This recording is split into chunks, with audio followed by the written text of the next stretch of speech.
the Automotive Recyclers Experience podcast today. Georgia, how are you going? Hello, I'm good. Hello, hello. And Mike, how are you? I'm doing great. Thank you very much for having me. Looking forward to today. Excellent.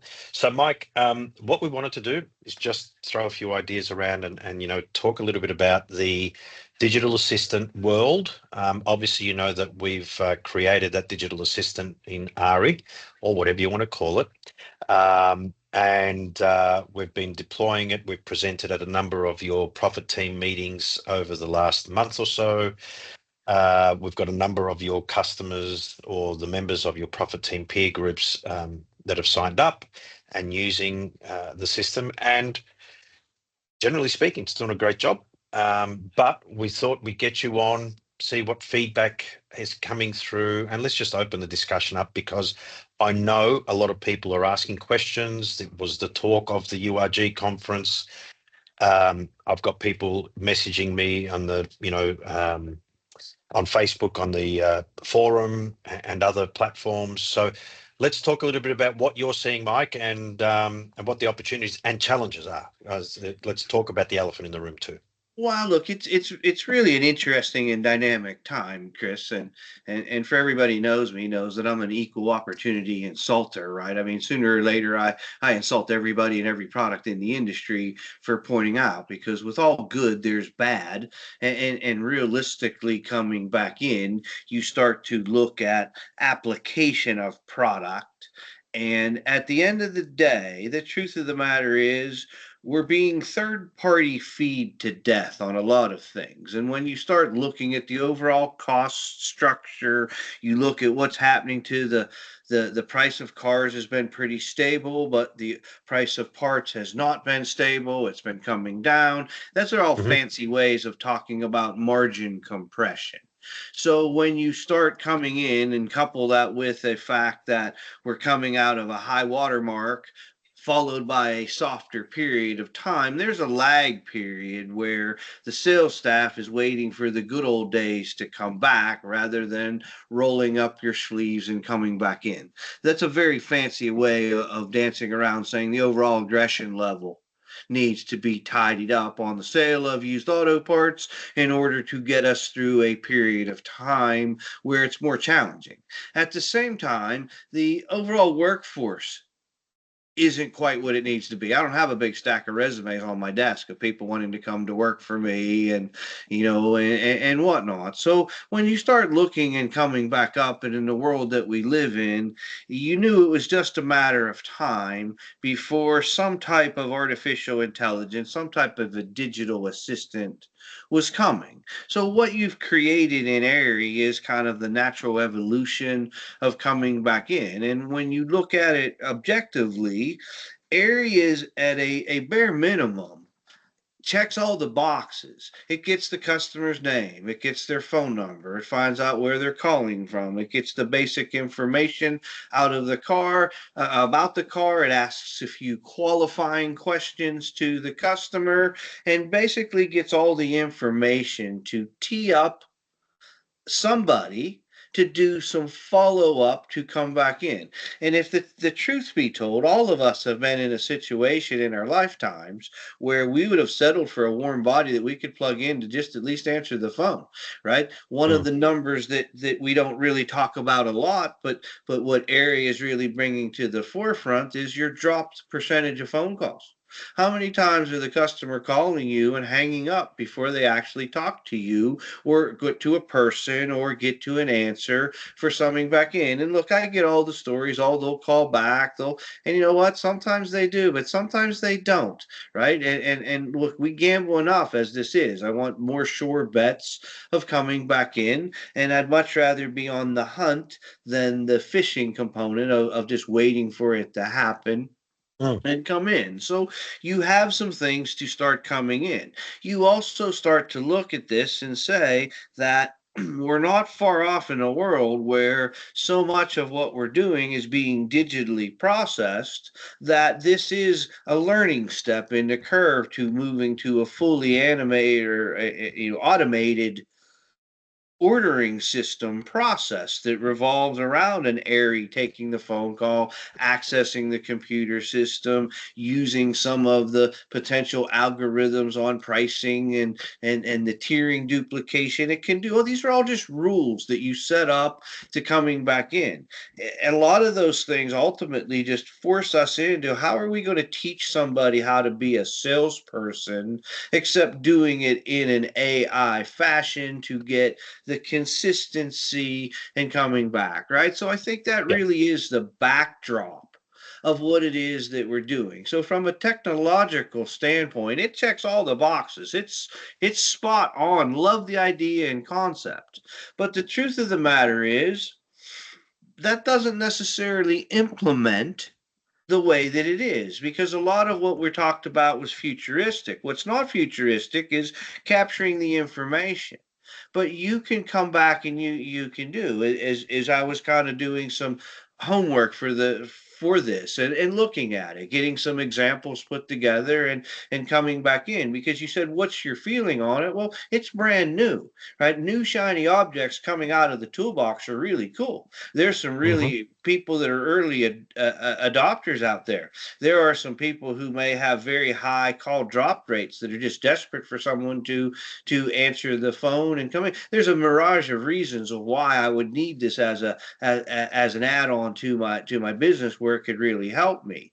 But when Let you me jump start, in there. okay, Let me jump in there real quick. There's an example there that's just, and I'll give you a bit of a breather too, by the way, because you're working hard at the minute, Mike.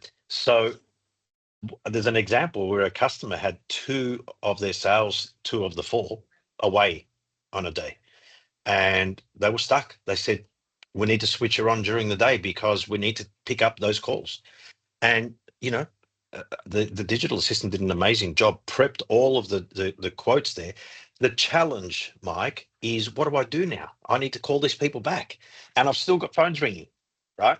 So let's be clear. There is an elephant in the room, and that is we create this issue or this challenge of leads. Now I need to do something with those leads. I don't want to give a bad customer experience. The customer is expecting something from me.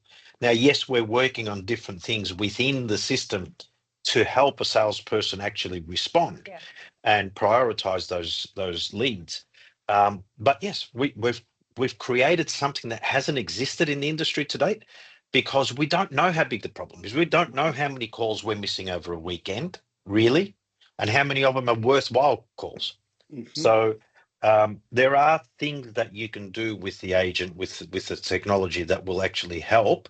But at the same time, in creating this opportunity, we're also creating a bit of a challenge. Well, when you stop it and think about it, if I have dropped calls and you're talking about using it for overflow calls, well, my salespeople are telling me they're too busy. That's why I have the missed calls to start with. So I get the information that doesn't exactly free them up to make the call back to find out the whole thing. So, I mean, I got to be treating problems, not just symptoms of the problems and coming back. If I Mhm. take 500 phone calls, for example, call it over a weekend. I get 500 phone calls. That's probably not out of the realm of possibility for a lot of folks to come back in, depending on your population and your game. Well, what's a salesperson field in a day? 100 phone calls. So if you take 500 things, you qualify that out, even if it filters down to 100 leads. That's one salesperson, one full day of normal activity that you start coming back in. So you do have to have some things in order to capitalize on doing this. Otherwise, what you start to run into, and not that this doesn't work, and not that I can't make a case for this to make sense, but I could be of the type that I just may want to apply this for strictly engines and transmissions. But Could it's be, also absolutely. it's also any opportunity if you're wanting to put in tools to help you grow, you have to make that investment. You have to make the investment in the software, but you also have to make the investment in the infrastructure to support that growth. It's all good and well to say, I'm going to grow and we're going to have now 10 phone lines to answer, or I'm going to buy 10 cars a day instead of 3 cars a day. If you don't have the dismantlers to dismantle the car, or if you don't have the people to answer the phones or make the calls back, you're going to have the same problem. So Yeah. it's Well, It's the George, same problems, just put across different. in my world, I use the places. term buy, but it's an all-encompassing term. That means buy car, inventory car, dismantle car, and sell parts equivalent of car. And then, as lately, I've been forced to start to remind people collect money and repeat process because getting paid has become a little bit more of a challenge lately as things tighten up, right? But yes, it all kind of comes together about what it is that you're doing and what it is that you're trying to accomplish, and making sure that you go, because look, you can have the best tool in the world, but if you don't apply it correctly, it's not going to give you the result. It's hard to get the payback that's going to become on. Also, if you don't ever take the tool out of the toolbox, it's never going to pay any dividends. What's that mean? Well, if I get 500 phone calls and Thursday morning around 11 o'clock, I start calling them back.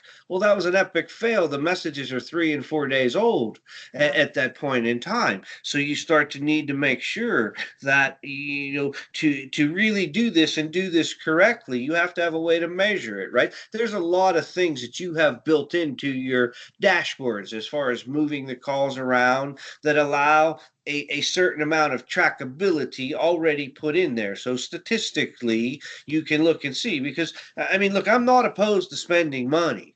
I am opposed to spending money on wild fishing trips that don't ever produce any fish that come out of it, right? But if we're spending money, we're getting a return on the money. It absolutely makes sense. So when you go into something like this, we need to make sure we have a way to measure what the return really actually is. And that way it's not, oh, I feel like it does good, or I come back in there, because you can stop and look. I mean, there was an example I looked at that had 1,423 phone calls that Airy processed that led to 20 sales.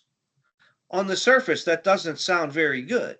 But when you couple it back and say that the sales equated to $18,000 worth of revenue, right, a $900 average part sale, and these are strictly over weekend things, now it starts to sound pretty interesting in what it is that does. So then you start to look at what are the pieces of the puzzle that you don't know. I mean, they did really well on drivetrain units. That much is obvious by the average ticket. At $900, that tells you there weren't a lot of taillights and alternators that were sold. Does that mean they didn't get any requests for taillights and alternators, or they chose to not respond to any requests on taillights and alternators of coming back in? How is it being applied? And when you start coming back in, we always talk about high volume order processors as our salespeople.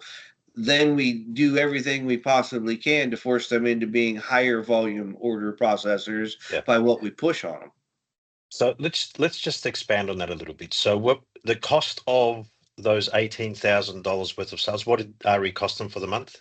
Call it $1,100, standing on my tippy toes by a little bit. Okay, so $1,100 for an $18,000 return. So that's an 18x return on their money, or 17x. Not too bad. Obviously, the number of calls they converted was low. They cherry picked the high value ones. Makes sense. It's like when we say, Mike, what's your minimum value, right? What's your minimum, is it $150 these days? I don't know. Depends on the business, right? So we artificially do what we need to do to prioritize our time to get the best value out of that, right? And we do that in a number of parts of our business. What value of vehicle do we buy because of our cost of operation, cost of process, etc. So there's a number of things there that we already do and we're used to doing in the industry. So, but yeah, what we do have is a whole heap of alternators and starter motors and air conditioning compressors and steering racks that potentially we're not getting to. But one of the things that excites me about what we're doing here is the opportunity that we have exposed. And that's really what it is, exposing that opportunity that, at a minimum for after hours calls, we are not accessing, right, is giving, in your example, an 18x return on the money spent, right, as just pure dollars. That's wonderful. Now, what are we doing to help with some of the other stuff? So we're building some things into now. My challenge, our challenge, APS's challenge at the minute is we're getting such an amount of feedback coming in, which is amazing feedback, that it's, we need to prioritize the work that we're doing on the development so that we can actually push some of this through. But some of the things are, for example, to be able to, one, integrate with a power link, for example, because it's open, and interrogate your inventory, right? That's obviously a key piece.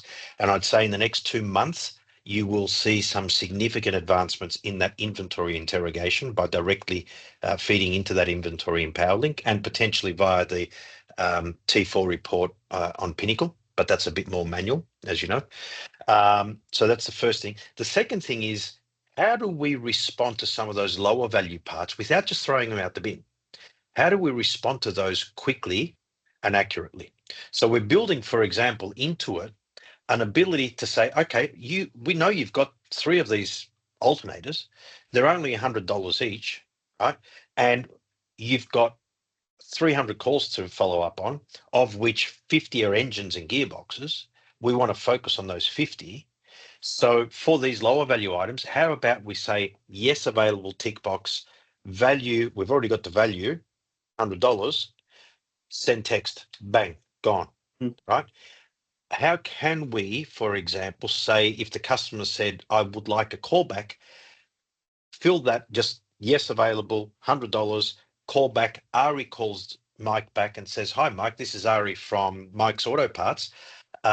You called about the alternator for the Chevy, whatever it is, Silverado 1500, and yeah, we can help you with that. It's $100 and it comes with the 24-month parts and labor warranty, and take the order, send a payment link, receive payment, process the order, right? So there's a number of things there that we're working on to make that part of the process more efficient so that we're not wasting those calls. But I think there's going to be a transition period where we, as a business, we as an industry, need to realize that now what we've done is we've exposed more fruit on the tree. Okay, it's like, you spoke before about the cost of salvage is not necessarily going down. If anything, it might start going up again pretty quickly. Cost of parts, well, there's competition out there, so we need to harvest more parts. So if I expose more fruit on that fruit tree, it's not a matter of I don't have any fruit. It's a matter of how can I pick the fruit? How can I harvest more off this tree so that I can get a better return on the investment I'm making? So what we're doing is we're exposing more fruit on the tree. Now, what we do next and how we can help our customers and the recycler pick that fruit and not let it rot is the critical piece, because that's where we get a better return on our salvage. We are now harvesting an extra $100, $150 off a vehicle, and probably no one better to ask what a couple $100 off each vehicle extra per vehicle is going to do to your bottom line on a yearly basis, right? Yeah. Well, look, these are all huge things, and a lot of what you're talking about, Chris, is behavioral changes as the way we sell parts has been dramatically changing over the last couple of years as we move more to an electronically visual inventory, a much more informed customer about what we have, and much more of the OE part number, environment driven, things that are going in that are all, if you really read the tea leaves, they're all talking about how there are big chunks of this that get things electronically aligned to make the simplification of the communication come through. So an awful lot of what you're talking about, and I think what's probably happening to you is as this product comes to market, everybody has ideas on how they can apply it to their business and what you need to do to make that happen. One of the things that we really focused on after you left the presentations at the peer groups was kind of understanding that look, I'm really not into commercial endorsement of products. It's really not my cup of tea. Everybody knows that an endorsement's like a manhole cover to me, and treated like a frisbee, right? I just don't toss them around and come back, right? So we talk as about long as it's not a boomerang. If that's correct. No boomerangs. Don't need to break bones. But when you come in, there's big chunks of this that are about taking the blinders off of whether I embrace it or whether I not embrace it, whether I compete against it, whether I embrace it and my competition embraces it. Those all become things of how does this shape up of how I go to market moving forward to maintain or create any competitive advantage that I have.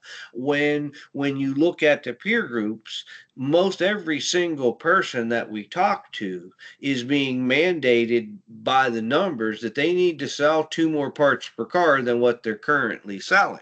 Everything Mm. that you talked about is ways to come back in. And what is that part? Well, it's not a $25 part, it's a part at the standard part price average. And when we start talking about alternators and taillights, everybody starts thinking about $25 parts, and those aren't $25 parts anymore. It's still big money tickets and still working back in of getting this out of the old mentality of what it is that we're doing and how we go about doing it, and then being able to apply that goal. Because when this really comes in, you're really talking about how this factors into entry level positions within the company. Do I assign certain dollar transactions to a entry level, hourly? I mean, everybody that knows me knows I'm a strong performance based pay model person. But do you come in with an hourly position that becomes the training thing, where you start coming in, learning how to look up the parts, learning how to process this, follow up on the text message that comes back up, start working into learning it. Then I use this to tee up the bigger ticket items to my more experienced salespeople and coming back in. Some of the 6-figure mega producers that are saying I'm just tapped out and I'm just maxed out, right? Can you get this to where they can process another 2 or 3 orders a day because it's quick and easy that they can incorporate that into their mojo? Can I start to work this up and come back in and use this as a relationship enhancer as we move from more of a salesperson driven model to a customer service representative Mhm. model? We're coming in where it's about the relationship with the person that comes into play with that. So I think there's an awful lot of tenets that this kind of twists and curves that it comes in. So I would imagine everybody's got an add-on piece, and that is the challenge for you, is to prioritize and come back up, especially when you're in an industry where we're used to the yard management systems giving us a ticket number that we never see any action on ever. No, I'm happy to say that in that context, we are, and without saying anything about anyone else, we are very, very responsive, and it's great when a customer says to us on and literally Friday, Chris, it'd be good to be able to see that, and that, and here are 5 things that we need, and by Saturday morning they've got it. It's like, Done. wow. So that We've was, actually, I've and got an email in front of me that's going out this week about some of the changes that are going to be rolling out across universally for all of RE customers. yeah, And that's just even one of the things that I just like is that she now, originally she didn't only spoke English, then she spoke Spanish. Now she speaks Spanish, French, and Italian and English. And this is all, I mean, we're really just a matter of weeks since we've launched, and we're already making significant updates. And like what you say, Chris, you've said, I've heard said a few times, is this is the very worst it will ever be. It's never going to be worse than this. It's only going to get better. And that feedback and that input from our customers who are using it every day, and they're all using it slightly differently, and they've got from superficial things where a different name, they want a different accent, they want a male, they want a female, to the deeper things of how they process those orders and what they do with the calls and what that looks like, color coded and all those things. This is the worst it's going to be. So that feedback that we're getting, that's going to help us actually continue to evolve her. And we've got a responsive team. We've got people who are ready to make those changes. And I guess no different to what our customers are doing with their parts. They're triaging and saying, okay, well, what are the most critical things we have to do? What are the most critical calls we've got to make? We're looking at that feedback and what are the most critical bits of feedback that we've got to put in the next stage update? What can we park to the following update? And go, or what can we do overnight and have a response tomorrow? Because it's literally 3 clicks of a button and we can do it. yeah. And that's really important from our perspective to be able to give that really quick response. within reason. I want to give quick responses and everything, but we need to program things. We need to have a plan. So we know we've just, set up, an agile approach where we have a 2-week sprint. We've set the 2-week sprint as of yesterday, so we know exactly what's happening over the next 2 weeks, and we leave enough room for little tweaks along the way. But I would suggest that we're going to be seeing every 2 weeks, every second Monday, an email going out letting people know here's what's changed over that. So I better put that in my diary too. So let's talk a little bit though. Now that you've brought it up, you opened a can of worms here. Let's talk about the marketing side of it. So I think one of the things, I will mention their name now because I saw it on Instagram. It's not as if it's a secret, but Bionic has actually created their own promotion and logo, basically saying, meet our new salesperson, our digital assistant, Ari. And I thought that was amazing, right? So they're using that as an advertising tool, if you like, so that they don't miss those after hours or weekend calls. You can speak to Ari, leave the information you need, and we'll get back to you. Right. So that's really interesting. The second bit to the marketing piece that I want to talk about is, Mike, one of the things, and it's a double-edged sword for us, right? So I'm going to throw Georgia under the bus here a little bit. But the double-edged sword is we spent money on marketing to get leads. Here we have a tool that's taking the money you've already put into marketing, right, over the years, to then capture the lead and present it to you. You've already spent the money on marketing on that. Now, I'm not saying don't spend more money on marketing. All I'm saying is you've got that. Make the most of the leads you already have coming in from the marketing you have already done and spent money on. Well, Chris, I don't necessarily know that I agree with what you just said. The fact that I've spent the biggest chunk of my marketing dollars that I spent has been to tell people that I'm closed on weekends and not call me. So the fact that they're still calling me on the weekend and no one is answering is telling me that my marketing dollars didn't work because they're still calling.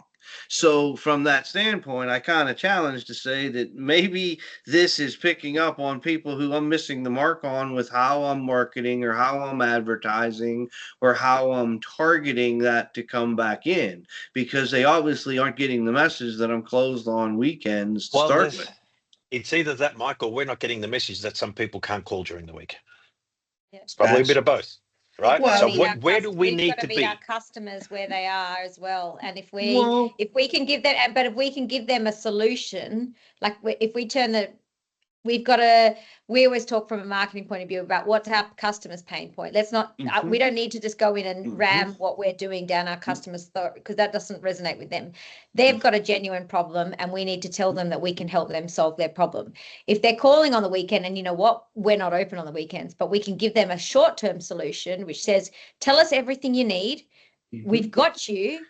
And then it's like a little safety blanket. Hey, we've got you. We'll nurture you through this.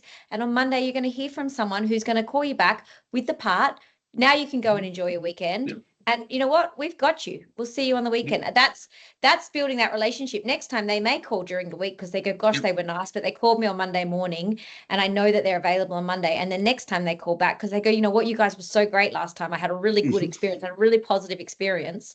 I'll call you again. Look, I would agree with all that, George. I think if you look at in all seriousness, right? I was a Saturday killer back in my salesman days, right? Because they bought it on Saturday, they returned it on Monday. It was a nightmare. I have all those stories that we hear at all the conventions about why we closed on Saturday. The truth of the matter is, I wrote 3 invoices a Saturday because I sold 1 or 2 engines, transmission combos, and a high dollar headlight that I really wanted to sell. The rest of the stuff, I just nonchalantly blew it off. What you're doing is bringing in the opportunity to still do that exact same thing, which we lost when we closed on Saturdays to start with and come in. So at a worst case scenario, you kind of have that as an opportunity and an option. The ability to educate, because, one of the things is Ari does what I tell her to do in there. And if that's give them a detailed message about what our operating hours are, she'll give a detailed message about what the operating hours until they either get to the end of the message or they get tired of listening to it and hang up, right? If they hang up too much, that's a me problem. I can understand that my message is too long by just understanding, well, how long I get them before they hang up. There's all kind of ways We to have that skin data. this cat, right? We know that data. We talked about that data earlier, Chris. For example, we talked before about a customer who had X amount of calls. What was that? I think, did you say it was 18% to me this morning, or what was the drop-off rate? Abandonment, 16%. About 16%. I mean, if only 16% of those phone calls, I think it was the 500 calls, right? So 500 phone calls over the weekend and only 16% of them are dropping off. That's a pretty good number if you think about that, And that's right on calls. the average. It's right on the average across all our customers. Yeah. And if I'm closed on weekends, it's 100%. Yeah. Exactly. Ordinarily, yeah. And we do it on websites. I was going to say we do it on websites. So social media marketing, when people come to us and say, hey, I want to do Facebook. Everyone's told me I have to do Facebook, or everyone's told me I have to do email marketing or text message marketing, or whatever it is that's currently trending. And then we go and look at their website, and their website's not, it was done 15 years ago. It's not mobile optimized. There's no way to generate leads. The site's terrible. It doesn't read, and there's nowhere to do anything on the site. They just land.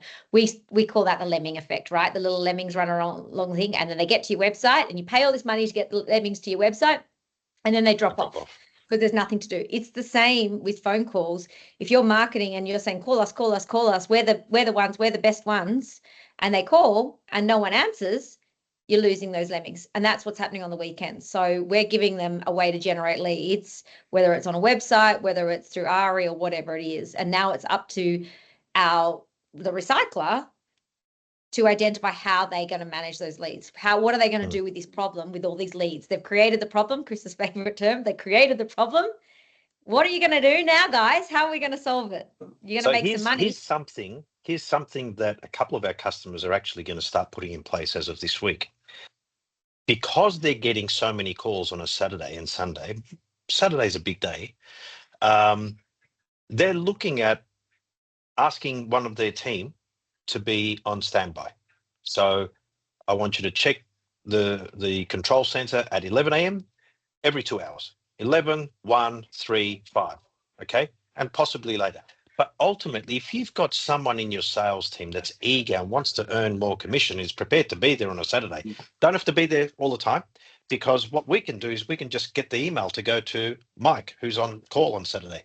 So Mike looks at his emails coming through. They can be at home. No, they can be at the kids. They can be at the playground with the kids. Right now, these big gun salespeople that have given their cell phone numbers out to everybody are selling parts after hours and on weekends to their select few, making up the numbers, figuring it out, using an online portal themselves, in there to do it. So there's all kind of ways to make this happen as you start to get into it, right? It's not the end all be all. You just don't turn it loose and expect my sales are going to dramatically go up. You can do all this and have it just cost you money and not work at all if you don't put forth a good plan and the good effort to come in. With a good plan and a good effort, it seems like it would be awfully hard to not get a decent return off of doing what it was doing. And in certain instances, I mean, I've said this, if I have 24 to 48 hours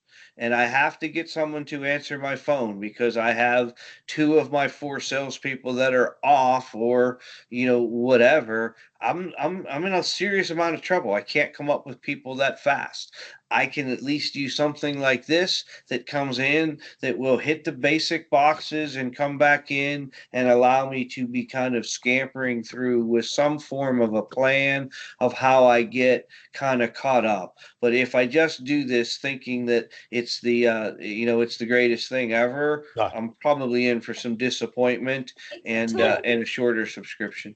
It's a tool, just like everything else we have, whether it's answering your phones, your website, whether it's a claw thing to cut open a car, whatever it is, it's a tool. Yeah, that's a technical term, claw thing to open a car. Yes, we know that. Whatever it is, it's a salesperson. A salesperson is ultimately a tool, but they're a person. They're a person to a means to an end. This is another means to an end to help bring your business and make you more money. how you use it and how you execute it is up to you. Just like everything else, you can have a claw thingy to open the car and you can use it terribly, or you can use it really well and you can pull out that part undamaged, unscathed, and sell it for a premium price. It's the same. Look, I think the moral of the story and what I'm getting out of this little podcast that we're just having a chat here, which is great, is that there are opportunities and challenges all over the place, whether it's AI, whether it's ARI, whether it's a digital assistant. I think the message here is that we need to open our eyes to what the opportunities are out there as an industry. We need to be aware of the changes that are happening and the fact that, you know what, the stuff that other industries may be doing that we're not yet doing. And we need to embrace the fact that some technologies are leaping ahead at such speed that if we don't open our eyes to them, we're going to fall behind. Okay. Now I'm not talking about ARI now or our digital assistant. I'm talking about just generally. Okay. And the reality is that we're going to need to think differently. We're going to need to look at things differently. We know the definition of insanity.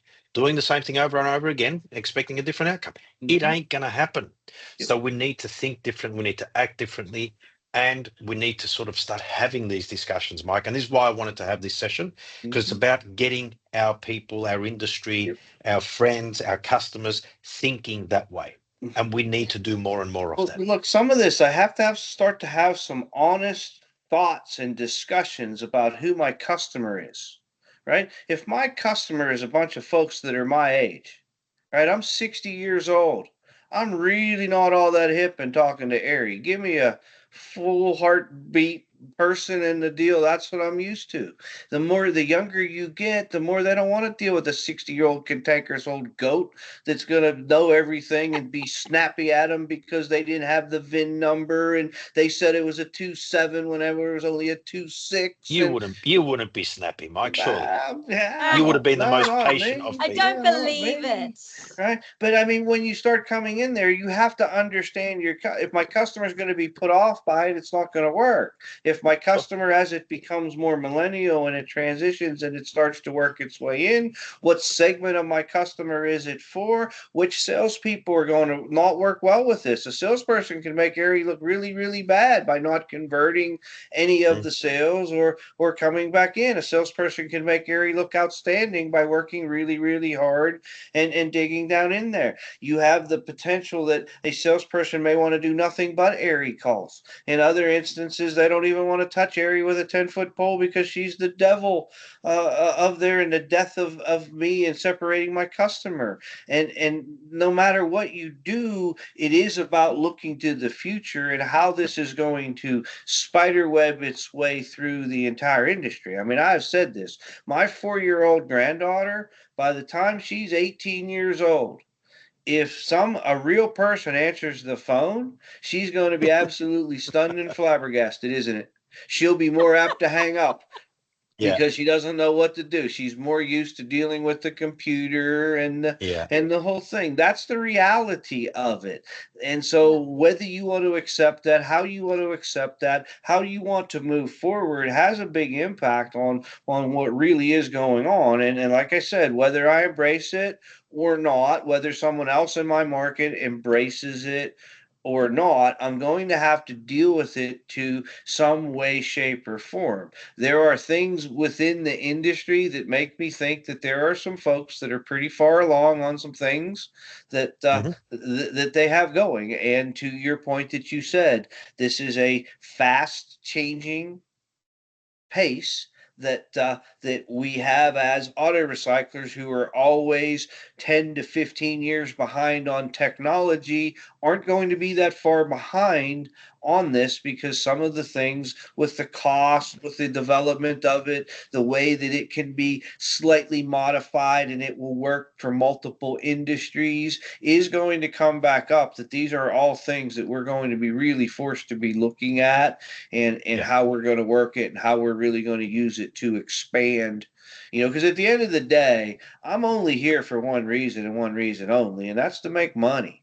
And that's what this boils down to. How do we make money for doing it? And this just becomes the next tool in the toolbox that allows me to cover more opportunity, to pick up some of those missing, the fumbles per se, the parts that Yeah. the customer needs it, the customer is willing to pay the money, but somehow or another we find a way to not execute on the sale. Does this help minimize some of those circumstances and allow me to convert more of those into invoices? Yep. All right. I think we've gone probably for about an hour. It's been we actually enjoy doing Cut this it because off. Cut it we off. get to talk, but we do need to let the listeners sort of go at some point in time. So, look. I'd like to expand on some of these, and it's not just about the RE digital assistant. I think it's about thinking differently, Mike. So, Georgia and Mike, if that's something that you guys are interested in doing, I think we should probably throw some ideas out there and start thinking differently and talking differently. Maybe even have different people come on as guests that are doing stuff out there. Because I really feel that our industry needs to go the next step with some of this. Yeah. We need to extract a little bit more and harvest more off each vehicle. And this is just one way of doing that by presenting the leads. There's other ways, right? So let's call it a day, but we will do some more of these, right? And we'll get them out to you. We'll distribute those. Mike, we'll send you the recording so you can send it to your list of contacts. We'll obviously send it to our list of contacts through our CRM, and we'll put it online. And let's keep on having this discussion. Yes, it was fun, and like I said, this is a lot of things to where like I said, the goal is to really get the blinders ripped off of everybody, to really get them thinking about how we can really create some efficiencies and really up our game to ultimately sell more parts.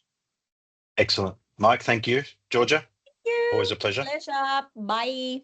All right, Thanks, everyone. thanks, Bye. guys.